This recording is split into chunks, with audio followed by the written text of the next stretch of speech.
بسم اللہ الرحمن الرحیم۔ السلام علیکم ورحمۃ اللہ وبرکاتہ دوستو، آج ذوالحجہ کے مہینے کے بارے میں جانیں گے۔ 12واں اسلامی مہینہ ذی الحجہ ہے۔ اس کی وجہ تسمیہ یہ ہے کہ لوگ اس ماہ مقدس میں حج کرتے ہیں۔ اس ماہ مقدس کے پہلے عشرے کا نام قرآن پاک میں ایام معلومات آیا ہے۔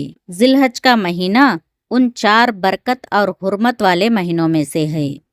اس ماہ مبارک میں نوافل کثرت سے پڑھے، روزے، تلاوت قرآن پاک، تسبیح و تحلیل اور صدقات و خیرات وغیرہ اعمال کا بہت بڑا ثواب و اجر ہے، اور خاص کر اس کے پہلے 10 دنوں کی اتنی فضیلت ہے کہ اللہ تعالیٰ نے اس عشرے کی 10 راتوں کی قسم یاد فرمائی ہے۔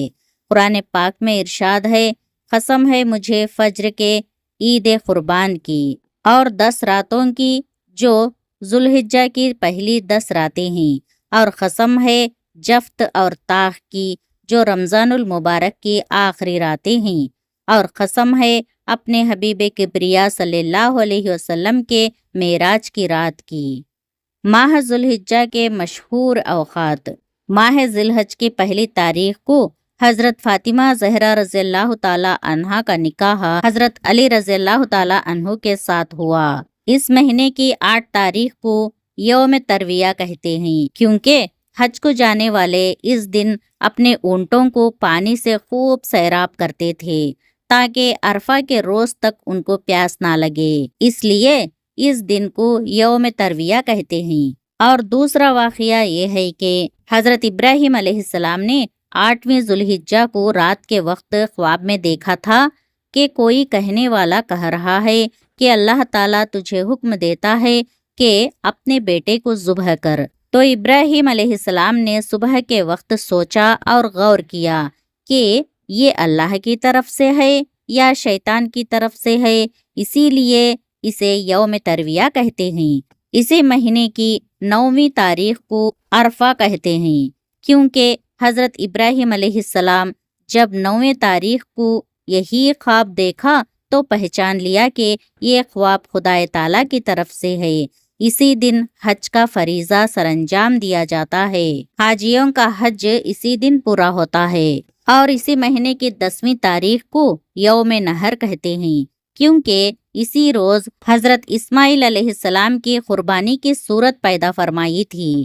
اسی روز عام مسلمان قربانی کرتے ہیں۔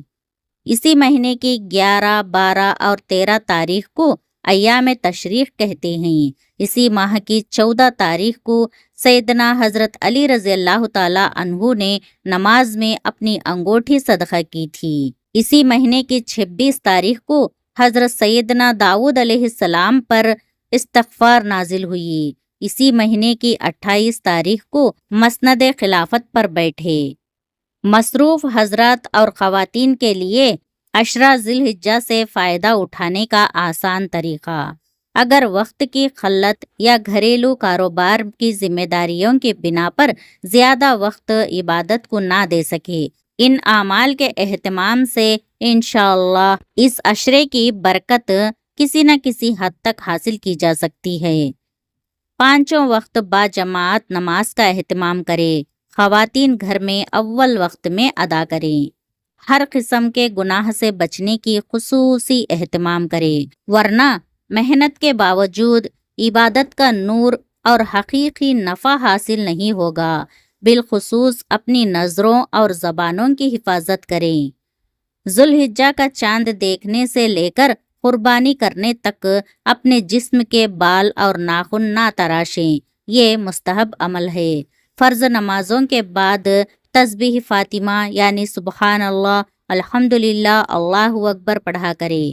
کم از کم یوم عرفہ یعنی 9 ذی الحجہ کا روزہ رکھے، ورنہ اس عشرے میں جتنے روزے رکھ سکیں اتنا بہتر ہے۔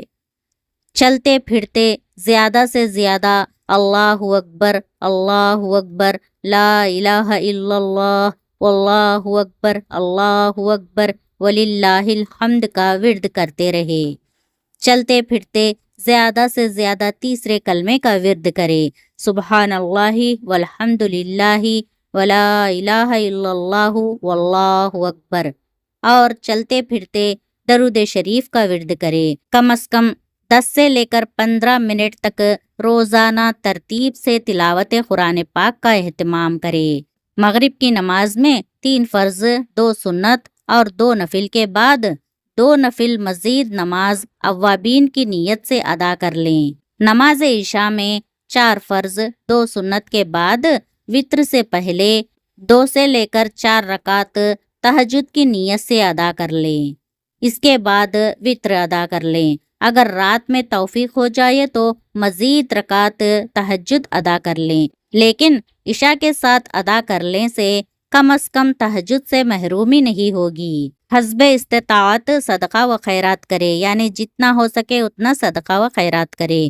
رات کو سونے سے پہلے تسبیح فاطمہ، درود شریف، استغفار اور دعا کریں، اور سب سے بڑھ کر کوشش کریں کہ اپنی زبان یا کسی عمل سے کسی دوسرے کو ادنا تکلیف بھی نہ پہنچے، اور پہنچ جائے تو معافی مانگنے میں دیر نہ کریں۔ یاد رکھیں، اللہ کے بندوں کو تکلیف پہنچا کر اللہ کی رضا حاصل کرنا ناممکن ہے۔ اللہ تعالی ہم سب کو عمل کی توفیق عطا فرمائے۔ اس پیغام کو اپنے دوست و احباب تک پہنچا کر صدقہ جاریہ میں شامل ہو جائے۔ یوم عرفہ کی سب سے بہترین دعا: لا الہ الا اللہ وحدہ لا شریک لہ، لہ الملک و لہ الحمد وہو علی کل شیء قدیر۔ ترجمہ: اللہ کے سوا کوئی معبود نہیں، وہ اکیلا ہے، اس کا کوئی شریک نہیں، اسی کے لیے بادشاہت ہے اور اسی کے لیے تعریف ہے، اور وہ ہر چیز پر قدرت رکھنے والا ہے۔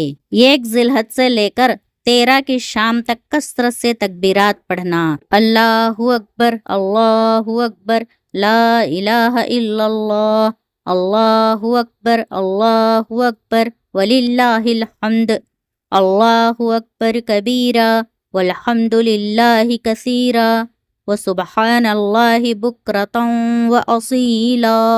جو شخص ماہ ذی الحجہ کی پہلی تاریخ کی رات، یعنی جس دن چاند نظر آئے، اس رات کو 4 رکعت نفل نماز پڑھے، اور ہر رکعت میں بعد سورہ فاتحہ کے سورہ اخلاص 25 مرتبہ پڑھے۔ اللہ تعالیٰ اس کے نامہ اعمال میں 25 برس کی عبادت کا ثواب درج فرمائے گا، اور وہ مرنے سے پہلے بہشت میں اپنا مقام دیکھ لے گا انشاءاللہ۔ اور زیادہ سے زیادہ سبحان اللہ و بحمدہ، لا حول ولا قوت الا باللہ، ان 2 تسبیحوں کو پڑھتے رہے۔